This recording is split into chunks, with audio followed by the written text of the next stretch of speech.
Indo British advanced pain clinic నొప్పి మాయం surgery దూరం ఫర్ అపాయింట్మెంట్స్ 9155515563. నమస్తే, నేను జీవి సత్యనారాయణ. ఇప్పుడు ఈ ఎపిసోడ్లో మహాకుంభమేళా స్టార్ట్ అవ్వడం జరిగింది. సంక్రాంతి 13వ తారీఖు. ఈ మహాకుంభమేళాతోటి మనకి దేనికి బెనిఫిట్ అవుతుంది, మహాకుంభమేళా యొక్క విశేషాలు. జనరల్గా మహాకుంభమేళా గురించి మనం విశేషాలు అన్నీ కామన్, అన్ని పేపర్లు, టీవీలు, ఛానల్స్ అన్నీ చెప్తున్నాయి. కానీ మనం ఇప్పుడు ఏదైతే డిస్కస్ చేస్తామో, ఈ వీడియోలో ఏదైతే చెప్తున్నామో, ఈ వీడియోలో ఏదైతే ఉందో ఇది మన షేర్ మార్కెట్కి ఎలా ఉపయోగపడుతుంది, ఎంత బిజినెస్ వస్తుంది, ఎంత ఇన్కమ్ అవుతుంది, ఏ ఏ షేర్లకి పాజిటివ్ ఉంటుంది అనేది మనం దీని మీద ఆలోచిద్దాం.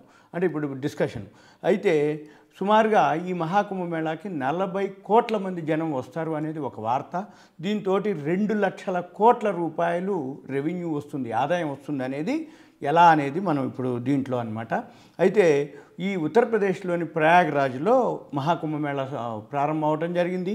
గంగా, యమున, సరస్వతి నదులు ఏవైతే ఉన్నాయో కలిసే ప్రదేశంలో 50 లక్షల మందికి పైగా, అంటే మొదటి రోజే పవిత్ర స్నానం చేయడం జరిగింది. అంటే 13వ తారీఖు ఈరోజు ఏదైతే సంక్రాంతి స్టార్ట్ అయిందో అక్కడ ప్రయాగ్రాజ్లో మహాకుంభమేళా స్టార్ట్ అవ్వడం జరిగింది. దాంతో మొదటి రోజే 50 లక్షల మంది పవిత్ర స్నానం చేయడం జరిగింది. అయితే ఈ కుంభమేళాకు సుమారుగా 40 కోట్ల మంది వచ్చే అవకాశం ఉందని సమాచారం. అయితే 12 సంవత్సరాల తర్వాత ఏదైతే ఈ కుంభమేళా నిర్వహిస్తున్నారో ఫిబ్రవరి 26వ తారీఖు వరకు జరుగుతుంది.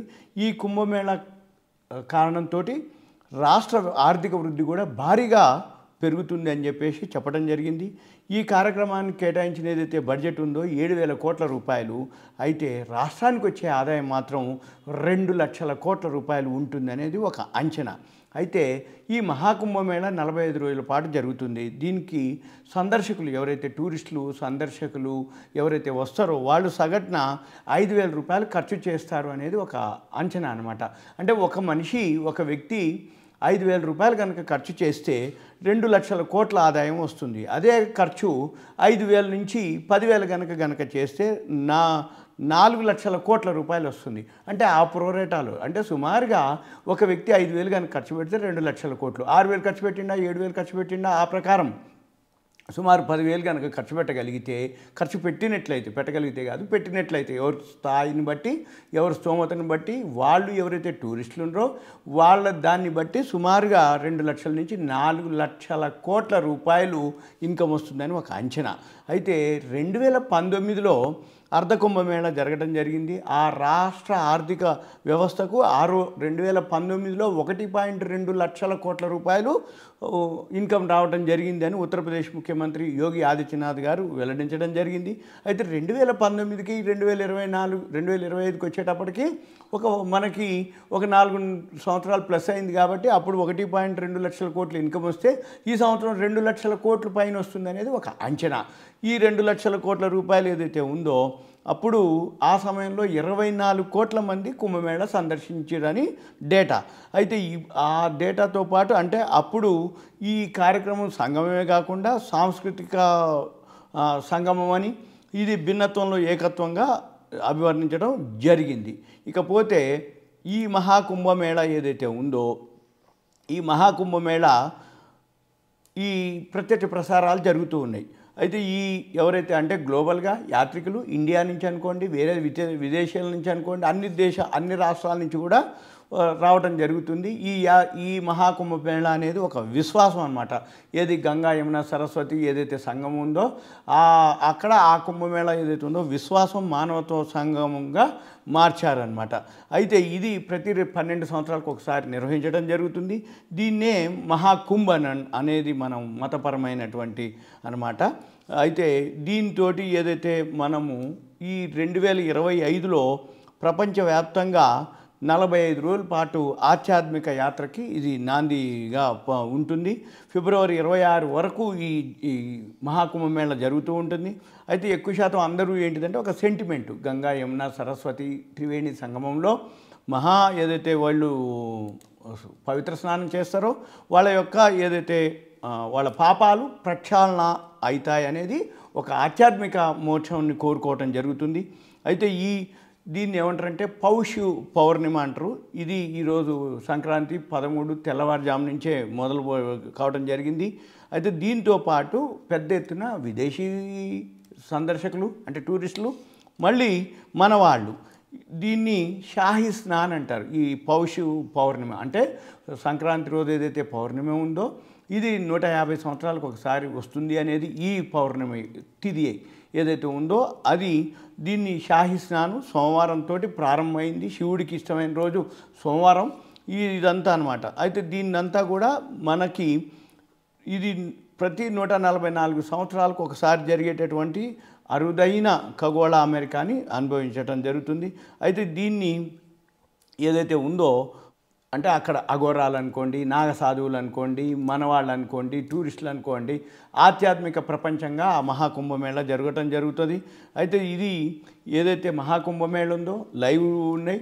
అయితే మనం ఇప్పుడు చెప్పేది ఏంటిది అంటే ఈ మహాకుంభమేళాకి ఏమేమి అంటే అక్కడ కెమెరాలు ఉన్నాయి, డ్రోన్లు ఉన్నాయి, టూరిస్ట్ ప్లేస్లకి టెంట్లు ఉంటాయి, ఫుడ్కి సంబంధించినటువంటి ఏవైతే ఉన్నాయో వీటన్నిటితో పాటు అక్కడ అంటే కొన్ని కంపెనీలకి ఇవ్వటం జరిగింది. ఉదాహరణకి పాల ఉత్పత్తులు ఉన్నాయి, నందిని బ్రాండ్ వాళ్ళకి ఇవ్వటం జరిగింది. కర్ణాటక మిల్క్ ఫెడరేషన్ వాళ్ళు టీ కేఫ్లు పెట్టడం, టీ కేఫ్ చైన్లు చాయ్ పాయింట్లతోటి వాళ్ళు కుదుర్చుకోవడం జరిగింది. అంటే ఏంది, నందిని బ్రాండ్ ఏవైతే ఉన్నాయో కర్ణాటక వాళ్ళకి ఆటోమేటిక్గా సేల్స్ పెరుగుతుంది. ఇలా ప్రతి కంపెనీకి ఏదైతే ఉందో అంటే టీ పాయింట్స్ అనుకోండి, వాళ్ళు 10 స్టోర్లు ఓపెన్ చేయడం జరిగింది. వీళ్ళు అత్యధిక టీ కప్పుల కోసం గిన్నిస్ వరల్డ్ కూడా వాళ్ళు లక్ష్యంగా పెట్టుకున్నారు. అంటే ఈ ఈవెంట్లో వాళ్ళు అన్ని టీలు అమ్ముతాము అని గిన్నిస్ బుక్ లక్ష్యంగా పెట్టుకొని 1 కోటి కప్పుల టీ అందించడానికి కూడా వాళ్ళు రెడీగా ఉన్నాం అన్నట్టుగా నందిని బ్రాండ్ ఏదైతే పాల వాళ్ళు ఉన్నారో వీళ్ళు చెప్పడం జరిగింది. అయితే వాళ్ళు ఒక ప్రకటన ఇలానే కాకుండా వాళ్ళు రిచ్ అండ్ హై క్వాలిటీ ఈ మహాకుంభమేళాలో 10 మిలియన్ల మంది భక్తులు స్నానం చేస్తారని చెప్పడం జరిగింది. అయితే దీనిలో మొదటి అమృత స్నానం సుమారు 1 కోటి మంది భక్తులు పవిత్ర స్నానాలు చేశారు అని అంతకుముందు ఇప్పుడు ఏదైతే పోలీస్ సిబ్బంది అనుకోండి దీనికోసానికి 7,000 బస్సులు, 550 షటిల్ బస్సులు, 11 కొత్త కారిడార్లు, రైల్వే సేవలు అంటే 14 కొత్త ఫ్లైఓవర్లు, అండర్ పాస్లు, తర్వాత 11 కొత్త రోడ్డు కారిడార్లు, 30 పంటూన్ వంతెనలు, రోడ్డు నెట్వర్క్ కోసం అంటే ఇవన్నీ కూడా ట్రాఫిక్ రద్దీని తగ్గించడం కోసం యాత్రికులు సకాలంలో అంటే టైంకి వాళ్ళు రావడానికి మెరుగుపరచడం కోసం 7,000 బస్సులు ఇవన్నీ పెట్టడం జరిగింది. కొత్త బస్ స్టాపులు పెట్టడం జరిగింది. వీటితో పాటు 16,000 గుడారాలు వేయటం జరిగింది. 15,000 మరుగుదొడ్లు పెట్టడం, 776 మైళ్ళ తాగునీటి పైప్ లైన్లు, 4,000 హెక్టార్ల విస్తీర్ణంలో 7,500 ఫుట్బాల్ పరిమాణంలో ఏర్పాటు చేయడం జరిగింది. అంటే ఏంది పెద్ద ఎత్తున అనమాట. అంటే గుడారాలు అనుకోండి, అంటే టెంట్లు. ఇవి మనమేం చూడాలిగా ఏదైతే ఇవన్నీ చూస్తున్నామో దీనికి సంబంధించిన ప్రతిదీ అంటే ఫుడ్కి సంబంధించి కానీ, హోటల్కి సంబంధించింది కానీ, అకామిడేషన్కి సంబంధించింది కానీ, ట్రాన్స్పోర్ట్కి సంబంధించింది రైల్వే షేర్లు అనుకోండి, పెట్రోల్ పంపులు అనుకోండి, ఎలక్ట్రిక్ వెహికల్స్ అనుకోండి, పేపర్ ప్లేట్లు అనుకోండి, తర్వాత టూరిజం ఏవైతే స్టే చేయడానికి లాడ్జ్లు అనుకోండి, ఇవన్నీ కూడా ఏవైతే ఉన్నాయో ఇవన్నీ కూడా మహాకుంభమేళాకి ఏదైతే సంబంధించినవి ఉన్నాయో ప్రత్యేక రైళ్ళు అనుకోండి. ఈ 2025లో ఇప్పుడు ఏదైతే మహాకుంభమేళాకి 10,000 సాధారణ రైళ్ళు, 3,000 ప్రత్యేక రైళ్ళు, మొత్తం 13,000 రైళ్ళు నడుస్తున్నాయి ఆల్ ఓవర్ ఇండియా నుంచి మహాకుంభమేళాకి. అయితే వీటి అన్నిటితోటి ఏమవుతుంది, టూరిస్టులు పెరుగుతారు.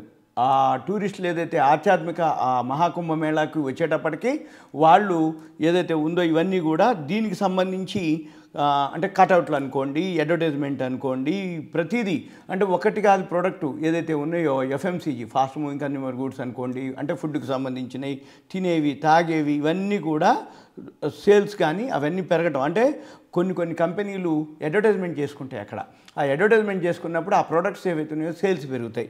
ఇవన్నీ కూడా మనము డిస్కస్ చేయొచ్చు. అంటే మహాకుంభమేళాలో ఏదైతే ఉందో భిన్నత్వంలో ఏకత్వం చూపుతుందని యోగి ఆదిత్యనాథ్ గారు అనడం జరిగింది. మీకు ఇవన్నీ కూడా ఇంకా రాబోయే రోజుల్లో ఇంకా మహాకుంభమేళ గురించి ఇంకా చాలా చాలా విషయాలు ఉంటాయి. ఏ కంపెనీలు ఏ సెక్టార్లు ఏవేవి పెరుగుతాయి అనేది, ఎందుకు పెరుగుతాయి అనేది కూడా మనకు ఎవరైతే ఉన్నారో ఒకవేళ ఈ వీడియో చూసే వాళ్ళు ఉంటే వాళ్ళు దయచేసి కాల్ చేయవద్దు. అంటే మీ పేరు, ఏరియా నాకు వాట్సాప్ మెసేజ్ పెట్టాలి.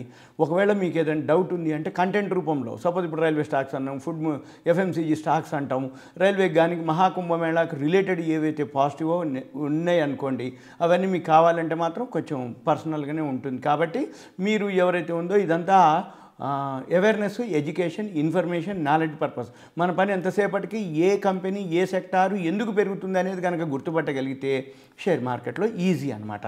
అంటే దానికి సేల్స్ పెరుగుతుందా, గ్రోత్ ఉంటుందా, మహాకుంభమేళా ఈవెంట్ తోటి మన షేర్ మార్కెట్కి ఏమేమి ఉన్నాయి, ట్రాన్స్పోర్ట్ అనుకోండి, హోటల్స్ అనుకోండి, టూరిస్టులు అనుకోండి, ఏదైతే ఫుడ్కి సంబంధించి అనుకోండి, ఏదైతే రైల్వేస్ అనుకోండి, ట్రాన్స్పోర్ట్, ఇవన్నిటికి సంబంధించి రిలేటెడ్ అనమాట. అవన్నీ కూడా చాలా కంపెనీలు ఉంటాయి. అవేవి ఎలా ఉన్నాయి ఏంటిది అనేది మీరు మాత్రం దయచేసి కాల్ చేయకుండా, నాకు చేసి ఇదంతా కూడా ఒక ఎడ్యుకేషన్, ఇన్ఫర్మేషన్, నాలెడ్జ్ పర్పస్ మాత్రమే.